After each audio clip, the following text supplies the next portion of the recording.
So I got to thinking the other day and wondering what it is that makes someone a good writer. I think of myself as a pretty competent writer, even a good one. I have to have that kind of confidence in order to do what I do, to be a writer and a writing teacher. I really have to feel that way, and I think it's justified. I've been published a number of times.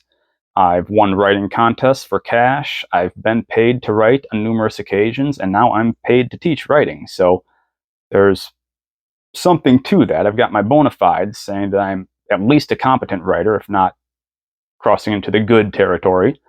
But I really wondered, what was it? I had to think about what was it that got me to this point?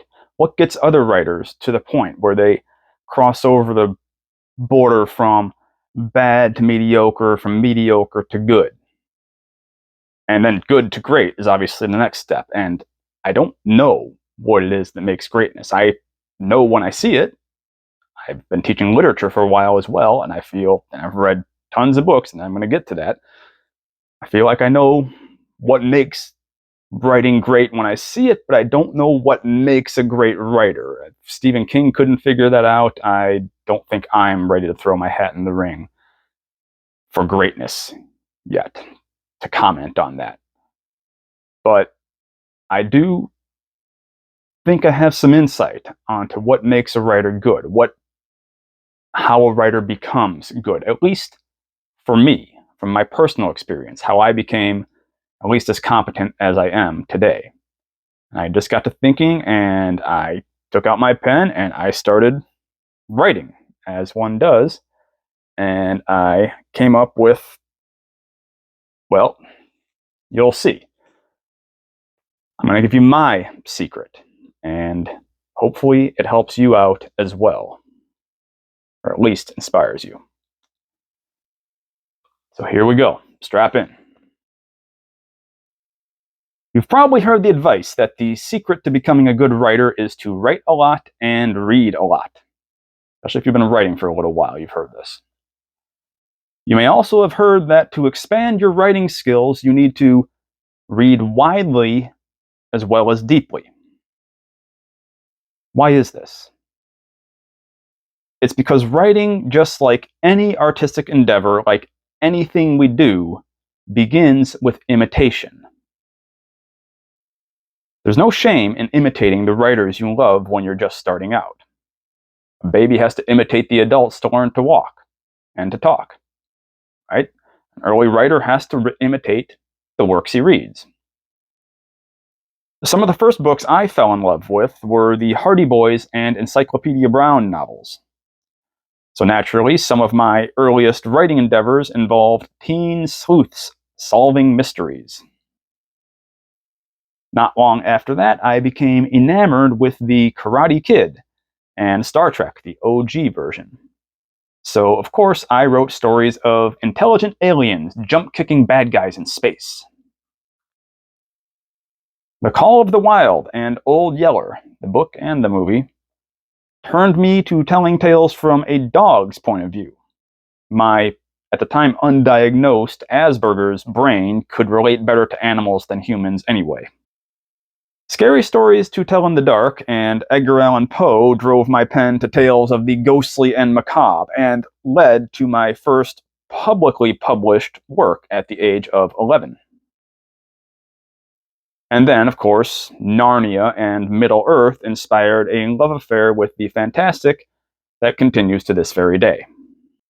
In my teens, I read Michael Crichton, Stephen King, H.P. Lovecraft, and lots of comic books.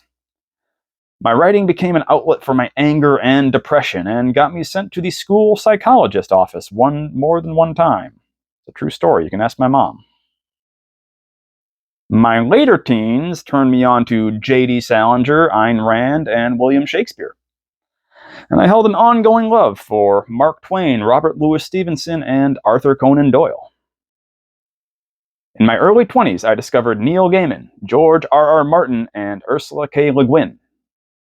I went to college and got to know Chekhov and Kafka, Ibsen and Orwell, Bradbury and Ellison, Fitzgerald and Hemingway, Tolstoy and Dostoevsky. I got really into the noir novels of Dashiell Hammett and Mickey Spillane, the sci-fi explorations of Frank Herbert and Robert Heinlein, the high-octane thrillers of Robert Ludlum, and the weird and wacky satire of Douglas Adams. And all of this informed my writing. Get the picture? And this is barely touching the tip of the proverbial iceberg. If I were to list every book, movie, TV show, play, and comic that's influenced my writing, we would be here a decade. Criminy, I didn't even mention Terry Pratchett, Kurt Vonnegut, Edgar Rice Burroughs, Haruki Murakami, Robert E. Howard, Charles Dickens, Kazuo Ishiguro, L. Frank Baum, or Langston Hughes. And there's more. That's just a fraction of the fiction authors who've taught me to write. Throw in the likes of Ben Franklin, Frederick Douglass, Friedrich Nietzsche, H.L. Mencken, and Dave Barry, and other nonfiction authors, plus all the playwrights, poets, and philosophers whose work I've devoured, and it's fair to say I've gorged myself on a hell of an eclectic diet. And every author I've picked up, every book I've read and reread, every movie I've watched, every comic I've dove into, has changed and evolved my own work. I didn't have a lot going for me as a kid. I had no social skills or athletic ability, though I played all the sports.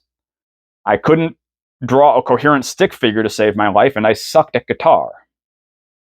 It seemed everyone I knew could do things I couldn't do. But I was always told I had a talent for writing. My teachers put me in the advanced reading and writing courses. I was mediocre at math and I hated science, but reading and writing, those were my cake and ice cream. If I had a talent, that's where it lay. People said I had a gift. They were right about that. But they were wrong about what the gift was. I didn't have a talent for writing. I had a talent for learning. And that gift wasn't so much a talent as it was an obsessive drive to create things that were like the things I loved. I love reading, in case you couldn't tell. I love story. I love the music of words and the way the right words in the right order can create infinite levels of beauty and meaning. I love to fall in love with characters and follow their journeys, to celebrate their victories and mourn their defeats. That's what made me the writer and teacher I am today. It is a gift, but that gift isn't a natural talent for writing or teaching. The gift is a lifelong love affair with words and stories, and an inner compulsion to share that love with the world. So what's the point of this long-winded, very self-indulgent tale? To impress you, obviously. But more so than that, it is to encourage you to fall in love with your art and your craft.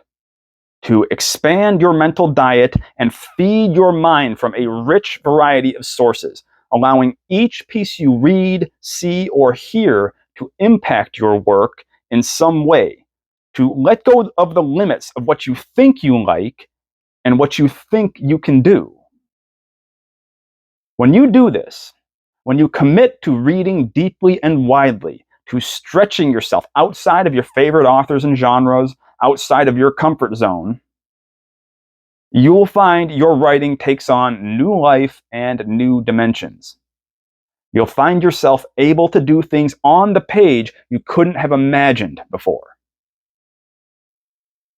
Doesn't that sound like a worthwhile goal?